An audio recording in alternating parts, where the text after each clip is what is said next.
কোকৰাঝাৰ লোকসভা নিৰ্বাচনৰ প্ৰস্তুতিৰ ওপৰত মই আজি UPPL ভাৰতীয় জনতা পাৰ্টি আৰু অসম গণ পৰিষদৰ কাৰ্যকৰ্তাসকলৰ সৈতে এখন যুটীয়া বৈঠকত অংশগ্ৰহণ কৰিলোঁ। এই বৈঠকত আমাৰ BJP দলৰ নেতৃত্ব, UPPL দলৰ নেতৃত্ব আৰু অসম গণ পৰিষদ দলৰ নেতৃবৃন্দ উপস্থিত আছিল। আমি জয়ন্ত বসুমতাৰী আমাৰ যৌথ প্ৰাৰ্থী জয়ন্ত বসুমতাৰীক আমি 2 লাখৰ পৰা 3 লাখ ভোটৰ ব্যৱধানত জিকাবৰ বাবে সংকল্প লৈছোঁ আৰু সকলোৱে এটা পৰিয়ালৰ দৰে তিনিওটা দলে লগ হৈ আমি নিৰ্বাচন খেলিম আৰু খুব ভাল ফলাফল এটা আমি ইয়াত দেখুৱাম। সেই সংকল্প আজি আমি সকলোৱে লৈছোঁ।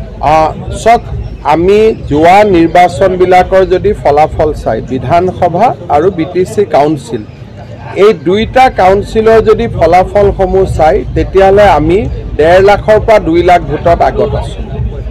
এতিয়া আমি 1 লাখ ভোট এইবাৰ বঢ়াব খুজিছোঁ। BTADৰ যিটো শান্তিৰ পৰিৱেশ, BTADৰ যিটো বিকশিত পৰিৱেশ, এই পৰিৱেশটো সুবিধা লৈ আমি ৰাইজৰ পৰা এইবাৰ 2.5 লাখ ভোটত জয়ন্ত বসুমতাৰী জিকক তেনেকুৱা আমি আশীৰ্বাদ বিচাৰিম। AIDFে কি ভূমিকা লৈছে, কংগ্ৰেছে কি ভূমিকা লৈছে, কোনে কি ভূমিকা লৈছে আমি এইবাৰ চোৱা নাই। অৰ্জুনৰ যেনেকৈ চকু চৰাইৰ চকুত আছিল তেনেকৈ আমাৰ চকু এইবাৰ মোদী ডাঙৰীয়া, যে মোদীক আমি জিকাব লাগে। বাকী আৰু কোন দলে কি কৰিছে এইবিলাকত আমি বৰ বেছি সোমাব খোজা নাই, যি কৰে কৰি থাকক।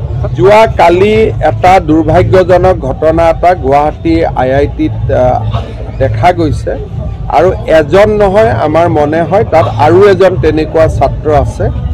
ইয়াৰ ওপৰত পুলিচে তদন্ত কৰিছে আৰু তদন্তত দেখা গৈছে যে ছাত্ৰকেইজন একেবাৰে দুজনকৈ, বিশেষকৈ এজনক আমি পাইছোঁ, এজনক পোৱা নাই, আমি হয়তো পাই যাম আজি। কমপ্লিটলি ৰেডিকেলাইজ হৈ আছে থট প্ৰচেছটো। তেওঁলোকৰ দেউতাক মাককো আমি খবৰ দিছোঁ, দিল্লীৰ হয়, বাটলা হাউচৰ কাষৰ পৰা তেওঁ ল'ৰাজনৰ ঘৰ। দেউতাক মাককো আমি খবৰ দিছোঁ, আমাৰ চেণ্ট্ৰেল এজেঞ্চিকো আমি এলাৰ্ট কৰিছোঁ। কিন্তু ল'ৰাজনৰ লগত কথা পাতিলে গম পোৱা যায় যে হি ইজ কমপ্লিটলি ৰেডিকেলাইজ। নৱশৰণীয়াটো এইবাৰ ইলেকশ্যনতো তেওঁ প্ৰতিদ্বন্দ্বিতা কৰাৰ কাৰণে এতিয়ালৈকেতো মই শুনা নাই আৰু কি কৰেতো মই শুনা নাই, কথাও পতা নাই। গতিকে আৰু এতিয়াতো তেনেকুৱা আৰু নাইও পৰিৱেশটো।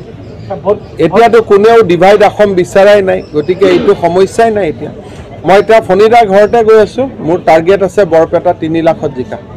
13খন ট্ৰাই কৰি আছোঁ, 11খনতো জিকিমেই, 2খনো যদি জিকিব পাৰোঁ ভাল হয়। Target 13, 11 confirm. কংগ্ৰেছৰ ডাউট আছে এইবাৰ চিট পাবও পাৰে নাপাবও পাৰে, পালে এখন পাব পাৰে, নাপালে নাপাব পাৰে। চব ধুবুৰীতে কংগ্ৰেছ UDFৰ প্ৰতিদ্বন্দ্বিতা। ধুবুৰীত আমি বহুত ভোট পাম, কাৰণ ধুবুৰী বিধানসভাৰ ইলেকশ্যন যেতিয়া আহিব তাত আমি 4টা চিট পাম। গতিকে আমি ভোটখিনি 4টা চিটত আমাৰ থাকিবই, আমি কেম্পেইনো কৰিম, চব কৰিম। কিন্তু হ'লেও ধুবুৰীত মই নাভাবোঁ যে আমি জিকাৰ পজিশ্যনত আছোঁ। সেইখন এখন কংগ্ৰেছেও পাব পাৰে, UDFেও পাব পাৰে। ৰকিবুল হুছেইন পালেও ভাল, আজমলে পালেও ভাল। আজমলে পালে অলপ মনটো বেছি বেয়া লাগিব, ৰকিবুল হুছেইনে পালে কম বেয়া লাগিব, ইমানেই। নহয়, আজমল মৌলাবাদী বেছি না। বন্ধু বুলি মই কোৱা নাই, মই মৌলাবাদীৰ শিতানৰ পৰা গৈছোঁ। মৌলাবাদীৰ পৰা চাব গ'লে আজমল জিকিলে বেয়া লাগিব, আকৌ গড়কেইটাৰ ফালে চালে ৰকিবুল হুছেইন জিকিলে বেয়া লাগিব। এতিয়া কি হয় আৰু এইটো আৰু হয় নহয়। যদি কাজিৰঙালৈকে চাওঁ তেতিয়া ৰকিবুল হুছেইন জিকিলে মনটো বেয়া লাগিব, আকৌ যদি মৌলাবাদী চাওঁ আজমল জিকিলে বেয়া লাগিব। এতিয়া কোনটো হয় এতিয়া দেখা যাব আৰু। দুইটাই জিকিলে মনটো বেয়া লাগিব, কিন্তু অলপ কম বেছি আৰু হ'ব।